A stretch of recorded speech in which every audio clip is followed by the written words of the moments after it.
मित्रों, हमारे चैनल अनोखा ज्ञान वाला पर एक बार फिर से आपका स्वागत है।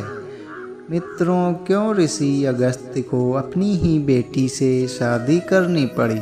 वैसे तो हमारे वेदों और पुराणों में कई ऐसी कहानियाँ और बातें हैं जिनके बारे में हम लोग नहीं जानते हैं।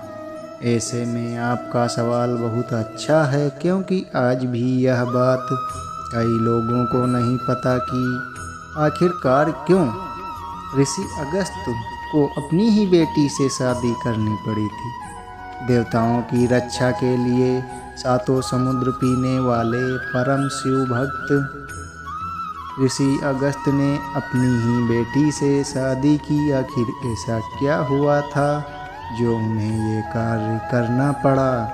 इस बात के पीछे ऐसा कहा जाता है कि एक दिन अगस्त ने अपने तपोबल से एक सर्वगुण संपन्न नवजात कन्या का निर्माण किया। जब उन्हें पता चला कि विदर्भ का राजा संतान के लिए तप कर रहा है, तो उन्होंने उस बच्ची को उसे गोद दे दिया। जब जवान हुई वो ही कन्या, तो राजा से उन्होंने उसका हाथ मांग लिया और राजा इनकार ना कर सके। अब अगस्त ऋषि ने अपने उस पत्नी से 2 संतानें भी पैदा की। एक भृंगी ऋषि हुई तो शिव के परम भक्त थे और दूसरे का नाम अच्युता। तब धरती के मनुष्य आत्मा को देखते थे, ना कि रिश्तों की मर्यादा को। जब देवासुर संग्राम जारी था तो दानव हारने के बाद समुद्र के तलों में छिप गए। तब शिव की आज्ञा पर अगस्त ऋषि ने 7 समुद्रों का जल पी लिया और सभी राक्षसों का संहार हुआ। क्या आपने कभी देखा या सुना है कि एक ऐसे ऋषि भी थे जिन्होंने अपनी बेटी से शादी की?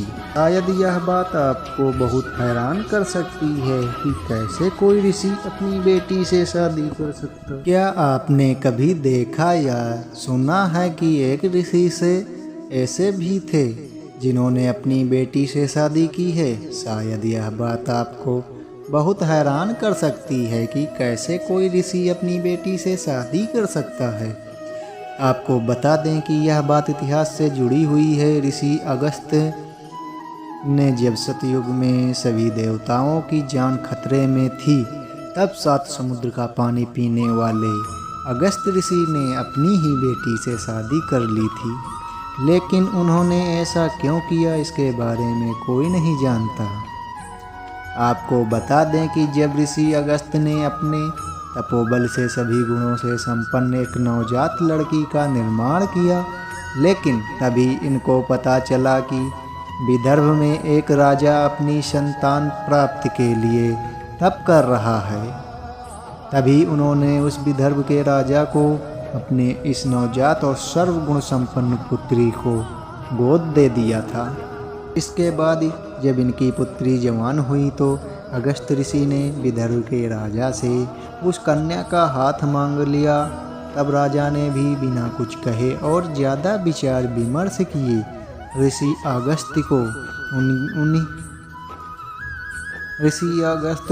उन्हीं की पुत्री का हाथ दे दिया, क्योंकि वह भी जानते थे अगर वे ऐसा करने से इनकार कर देंगे तो ऋषि अगस्त उनको एक खतरनाक श्राप दे देंगे और वो भस्म कर देंगे। इसीलिए राजा ने ऋषि अगस्त से इनकार नहीं किया। तब ऋषि अगस्त ने अपनी ही पुत्री से शादी कर ली और उनके साथ यौन संबंध बनाने शुरू कर दिए। उनकी पुत्री ने भी इनके साथ अपनी इच्छा से यौन संबंध बनाए, लेकिन उनकी पुत्री ने उनके सामने एक शर्त रखी थी कि उनको एक विशेष प्रकार की जगह पर ही यौन संबंध बनाने हैं। तो फिर ऋषि अगस्त ने उनकी उस शर्त को मंजूर भी किया और उनके साथ संबंध बनाए। यह सब हो जाने के बाद इन दोनों को 2 संतानें की प्राप्ति हुई। अगर बात करें ऋषि अगस्त की शादी की, तो उस समय मनुष्य आत्मा को देखने थे, ना कि रिश्ते की मर्यादा को।